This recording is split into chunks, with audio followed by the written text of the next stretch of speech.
just going to show you how to assemble the little bag. Once you've combined all your scraps, you need to have two top areas. So here, and this will become one here as well, where you're going to produce a kind of channel where you're going to put your cord through. So the main part of your bag will be folded in half, okay? And you'll just be producing two of these top areas. So I've kind of pinned one in so far, and you'll use it to insert a cord, and it'll act as a area that you can use as a drawstring to close your bag. So to work out the size of your drawstring component, this side's done. Just make it 2 centimeters wider than the width of your bag on either side. So 4 centimeters wider altogether. So I have just used chalk and drawn my extra 4 centimeter area and cut that off. My drawstring component is, I've done mine 13 centimeters, which I'll fold in half. Okay. And then, as I said, it's 4 centimeters longer than the width of your bag. Okay. And the reason why it's longer is that you need to fold that, the both ends down 1 centimeter again, then press that down and do the same to this side. 1 centimeter again, and press that down. So you've got your drawstring component here, you've folded down the two ends 1 centimeter twice, pressed that down, and obviously you've pressed it so that you know where the halfway mark is. You then need to hand stitch down, if you don't have a machine, the two edges. I'm going to machine stitch mine, but to hand stitch it down, just thread a hand needle and double it over. So there's 2 strands, and then you're going to tie a knot in the end. So I've just started off by putting my needle through that folded kind of area. Okay, like so. And I did tie a knot in the end, so I'm just going to loop my needle just for the first stitch.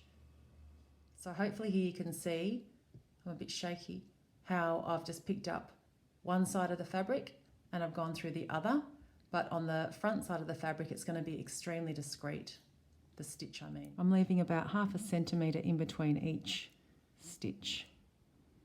So this is just called a really basic slip stitch. Very therapeutic.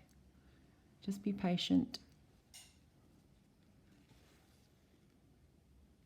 So I'll just continue that all the way down. So there's my basic slip stitch, and to finish off I just do a knot on itself. So for the last loop,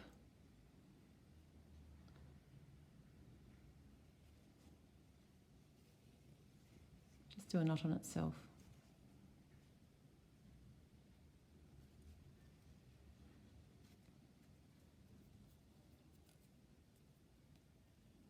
And then I'll just cut that off. Easy.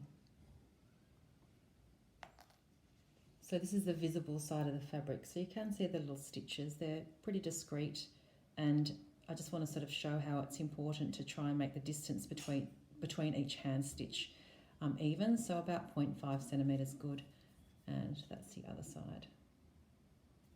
So I'm going to show you how to sew the drawstring component to the bag component using a hand stitch. So this stitch is called a running stitch. So you thread the needle as per usual, put a knot in the end, have 2 strands. And when you get started, you'll see, you'll get into the rhythm of it, but you put the needle through the same hole that the previous stitch was formed. Then you put it around the back, the needle around the back, then pop it out about 3 mils past where that thread's coming out, then pull it. And just keep going.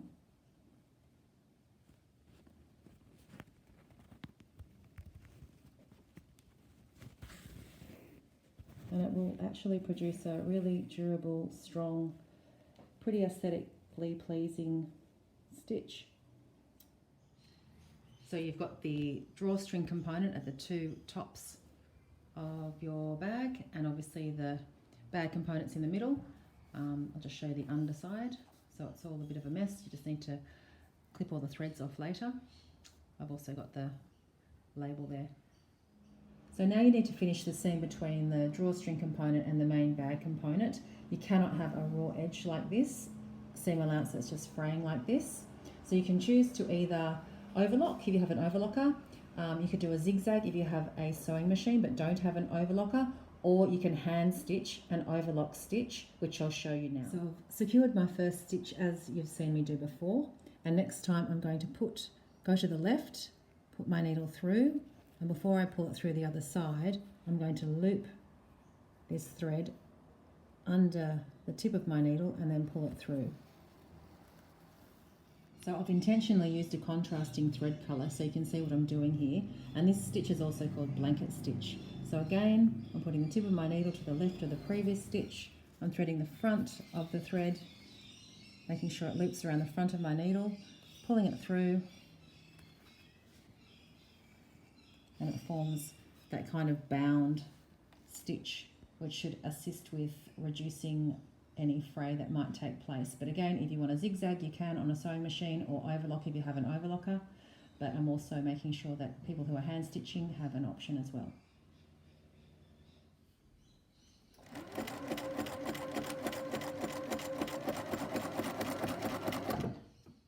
So that's a zigzag seam allowance. If you have a sewing machine, push your seam allowance down and then top stitch the seam allowance to one side. You can see along here.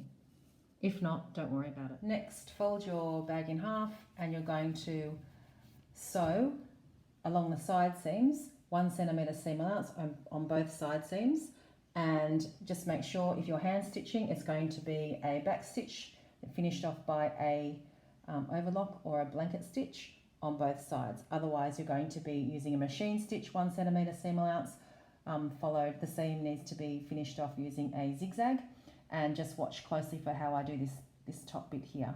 Next. So can you see I sewed all the way 1 centimetre seam allowance all the way up to here, and then I back tacked and then I pivoted my fabric to make a right angle.